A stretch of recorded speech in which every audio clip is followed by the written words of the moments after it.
My best friend married someone else. Then she came back 5 years later. I never thought I'd be the guy writing one of these stories, but after everything that happened, I need to get it off my chest.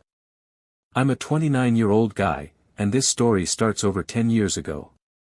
When I was 16, my family moved to a small town where everyone seemed to know each other. I was the awkward new kid who barely spoke to anyone. I figured I'd spend the next 2 years counting down until graduation. Then I met Emily. She sat next to me on my first day because every other seat was taken. She smiled, introduced herself, and acted like we'd known each other forever. Looking back, that single moment changed the entire course of my life. Within weeks we became inseparable. We studied together after school, grabbed burgers on Fridays, stayed up texting until 2 in the morning, and shared every secret we had. Everyone assumed we were dating. We weren't. People constantly asked why we never became a couple. We'd laugh it off and say, we're just best friends. The truth was much more complicated. I had fallen in love with her almost immediately.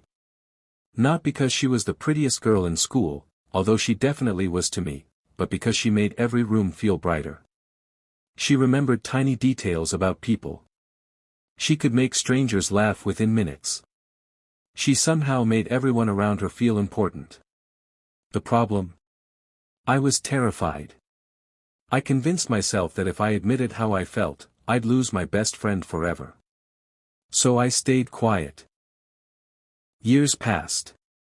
We graduated together and even chose colleges only 40 minutes apart so we could keep hanging out. Every birthday, every holiday, every major life event, we were there for each other. Then, during our sophomore year of college, everything changed. Emily met Daniel. He was confident, funny, successful, and the kind of guy who could walk into any room and immediately become the center of attention. Honestly, he wasn't a bad person. That almost made it worse. She called me the night after their first date. "I think I really like him," she said. I smiled even though she couldn't see me. "I'm happy for you." Those 4 words were the biggest lie I'd ever told. Over the next few months, I watched their relationship grow while pretending nothing was wrong. I even helped Daniel plan her surprise birthday party. Imagine spending weeks helping another man create the perfect night for the woman you've loved for years. That's exactly what I did. She hugged me after the party ended. "I don't know what I'd do without you." I wanted to tell her. I wanted to say, "Emily, I'm in love with you. I always have been." Instead, I smiled. "You'll never have to find out." A year later, Daniel proposed. She called me before she called anyone else. Her voice was shaking with excitement. He asked me to marry him. I felt like the world had stopped spinning. But I still said exactly what she needed to hear. "Congratulations." She asked if I'd stand beside her at the wedding. Life has a strange way of moving on, even when your heart doesn't. After Emily's wedding, I did exactly what everyone told me to do. I focused on work. I accepted a job in another city, bought a small apartment, and buried myself in 12-hour workdays.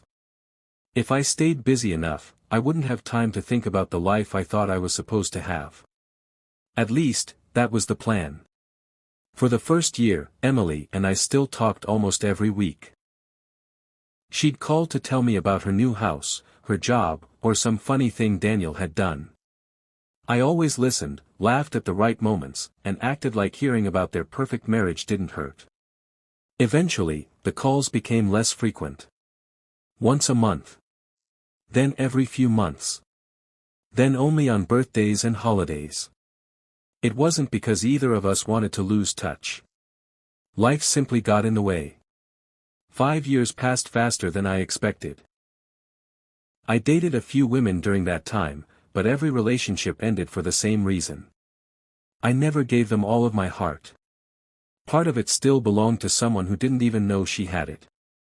One rainy Thursday evening, I came home exhausted after another long day at work. I microwaved leftover pasta, turned on a random movie, and planned to spend the night doing absolutely nothing.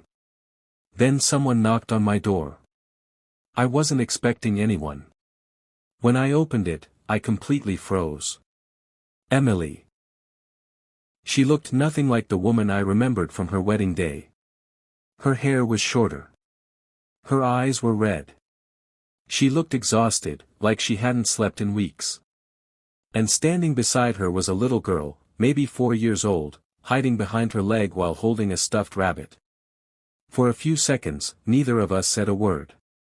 Finally, Emily forced a small smile. "Hi." I could barely get the words out. "Emily, what are you doing here?" She looked down at the little girl before looking back at me. "Can we come inside? I don't really have anywhere else to go." Every emotion I'd spent 5 years trying to bury came rushing back at once.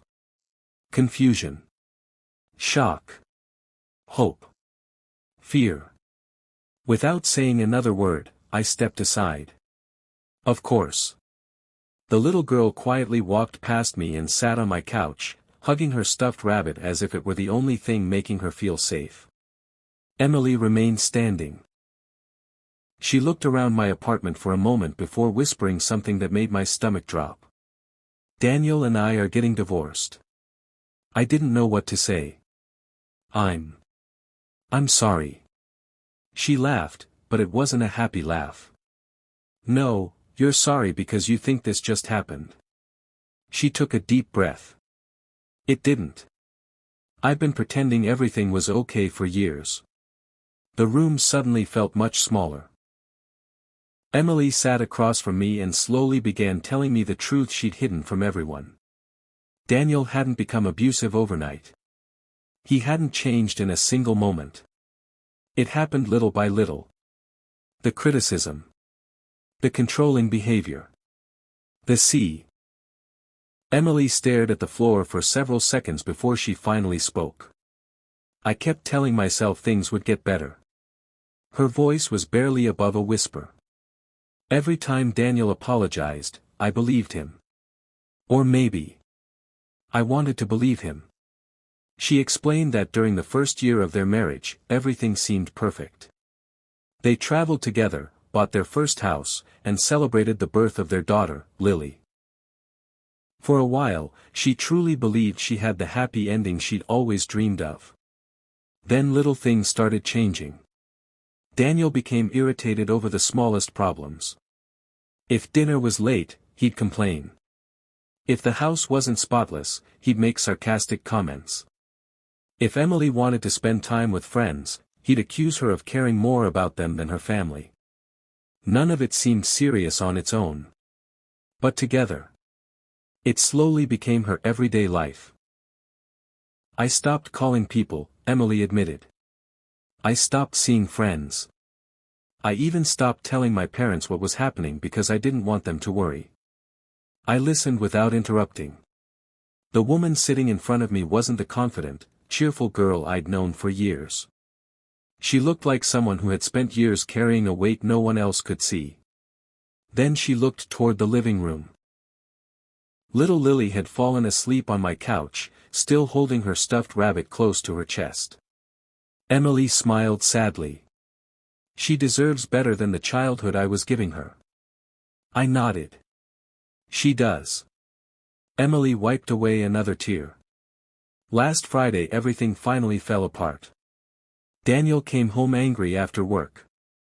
She didn't even know why. He started yelling almost immediately. Lily heard everything. She began crying from her bedroom. Emily tried to calm both of them down. Instead, Daniel slammed his fist against the kitchen table so hard that Lily screamed. Emily said she'd never forget the look on her daughter's face. Pure fear. Not confusion. Not surprise. Fear. That's when something inside her changed forever. She packed a small suitcase after Daniel left the house the next morning. She grabbed Lily, a few important documents, and drove away without knowing where they would end up. "I just kept driving," she said. "I didn't have a plan." I asked the question that had been on my mind since she'd arrived. Why did you come here? Emily looked at me with tired eyes. Because you're the only person who's always made me feel safe. Those words hit harder than anything else she'd said that night. For years, I'd dreamed about hearing something like that. But not under these circumstances. Not after everything she'd been through. I made up the guest room while Emily put Lily to bed. As I walked back toward the kitchen, I noticed something on the dining table. A small envelope. It must have fallen out of Emily's bag. My name was written on the front in her handwriting. The paper looked old. Very old. Curious, I picked it up. My hand started shaking before I even finished the first line. For a moment, I wondered if I should stop. The envelope had clearly been sealed years ago.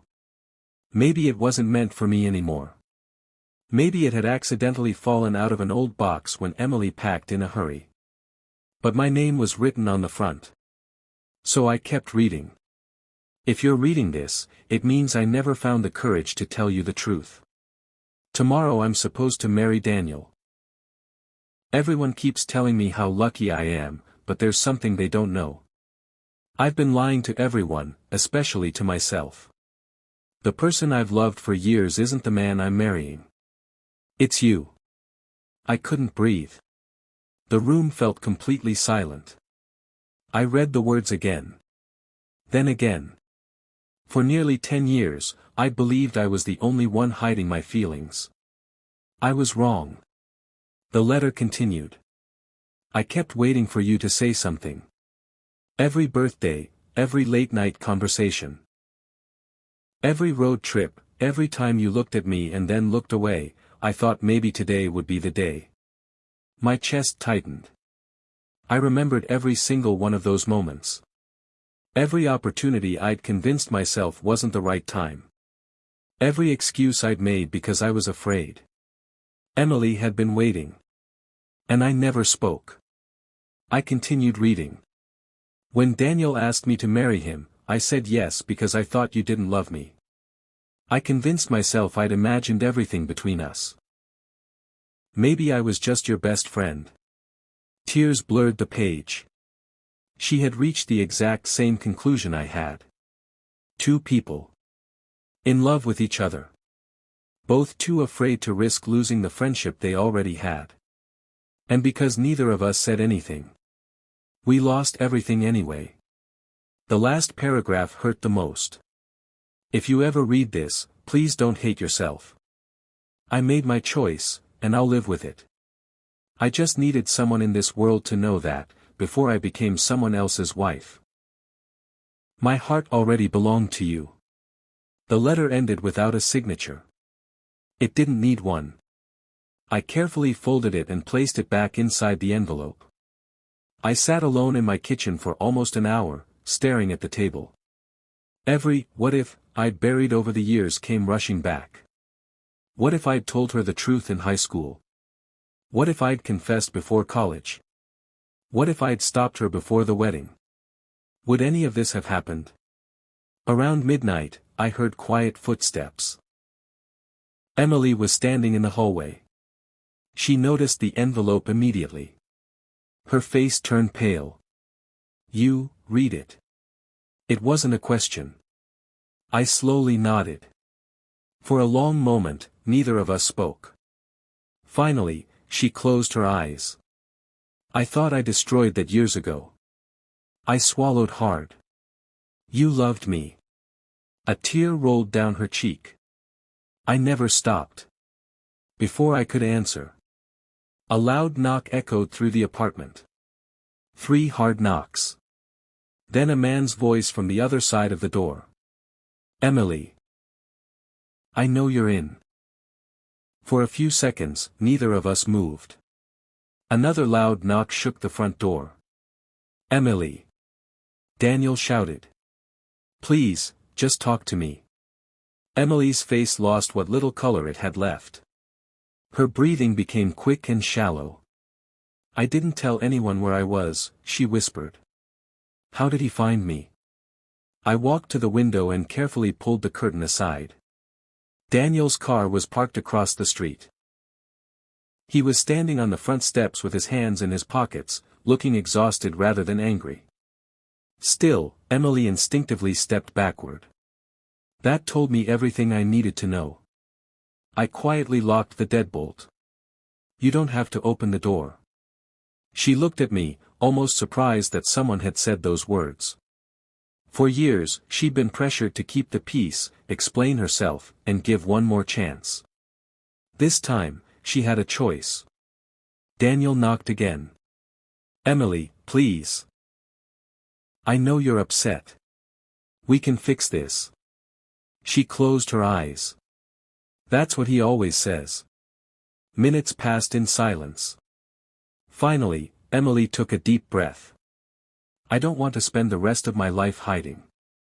She walked toward the door.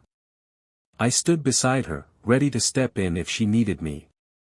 She unlocked it but left the safety chain in place, opening it only a few inches. Daniel looked relieved the moment he saw her. There you are. His eyes shifted to me. So, this is where you came. Emily ignored the comment. What do you want, Daniel? I want my family back. His voice sounded sincere. I made mistakes. I know I did. I'll go to therapy. I'll change. Just come home. Emily didn't answer immediately. Instead, she asked a simple question. When Lily cried last week, did you even notice how scared she was? Daniel looked away. I was angry. No, Emily replied calmly.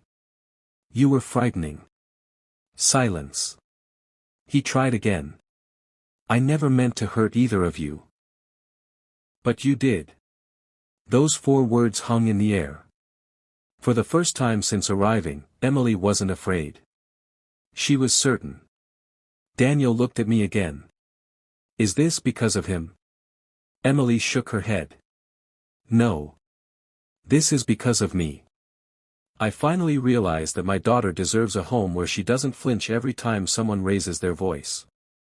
Daniel lowered his head. I love you. Emily smiled sadly. I believe you. But love isn't enough when there's no trust left. Tears filled Daniel's eyes. He nodded once, as if he finally understood. Without another argument, he reached into his jacket pocket and placed a small folder on the doorstep. I already signed the divorce papers. I was hoping you'd change your mind. He paused. But I guess you already have. He turned around and slowly walked back to his car. Neither of us said a word until his taillights disappeared down the street. Emily leaned against the wall, emotionally exhausted. I thought I'd feel relieved. Do you? A little. She looked toward the living room, where Lily was still asleep. I stared at the message for several seconds. If you think this is over, you're making the biggest mistake of your life. My first instinct was that Daniel had sent it. But something didn't feel right. There was no name. No explanation. Just a warning.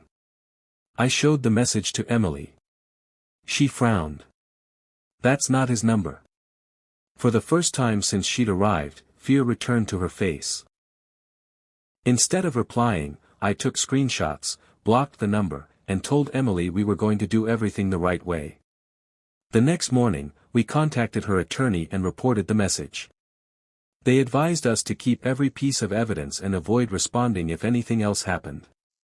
Thankfully, nothing did. Days turned into weeks. The divorce process moved forward peacefully. Daniel never showed up at my apartment again. Later, Emily learned that the text had been sent from a prepaid phone purchased with cash.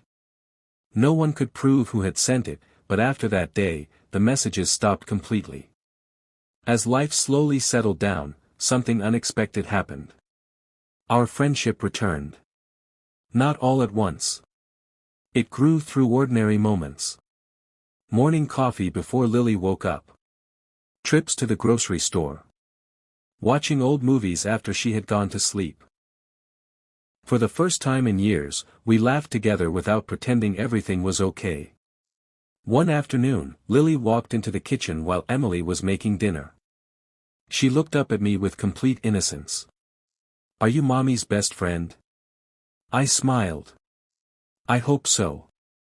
She thought about it for a second before saying something that made both of us laugh. "I think you make her smile more than anyone." Emily looked away, trying to hide a smile of her own. Months passed. Emily found a new job. She rented a small apartment only 15 minutes away. Life wasn't perfect. But it was peaceful. One evening, she asked if I wanted to take a walk through the same park where we'd spent countless afternoons as teenagers. As the sun began to set, we stopped near the old wooden bridge. Neither of us spoke for a while. Finally, Emily broke the silence. "I've spent years wondering what our lives would have looked like if one of us had been brave enough." I nodded. "So have I." She laughed softly. "We were really good at hiding our feelings. The best." Then she reached into her purse. My heart skipped a beat when I saw the old envelope. "The letter belongs to you," she said. "I don't need it anymore." I carefully took it from her hands. "I wish I'd told you sooner." She squeezed my hand. "So do I." I looked into her eyes. This time, I wasn't going to let fear make the decision for me. "I love you, Emily." There was no hesitation. No second guessing. Just the truth I'd carried for more than a decade. A tear rolled down her cheek as she smiled. I've been waiting to hear those words for almost 15 years. She kissed me before I could say anything else. It wasn't like the movies. Tea.